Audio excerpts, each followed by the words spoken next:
So today we will be learning about angle bisectors, and they're very similar to our perpendicular bisectors, but this one reads a little bit different.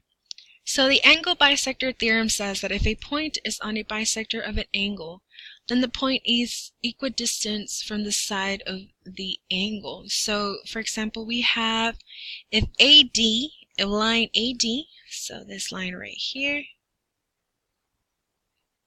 bisects angle BAC, and we are going to follow that order. So we're going to say BAC. Then line AB has to be perpendicular to segment BD, and we do see this 90-degree angle, so we know that it is perpendicular. And AC, so line AC is perpendicular to line C or CD.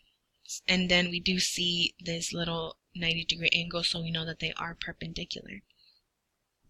With that said, if that stands true, then line or segment BD, oh, that's real squiggly, BD is congruent to a segment DC. That is BD, sorry about that. The converse of that theorem says that if a point is on the interior of an angle and equidistant from the sides of the angle, then the point is on the angle bisector.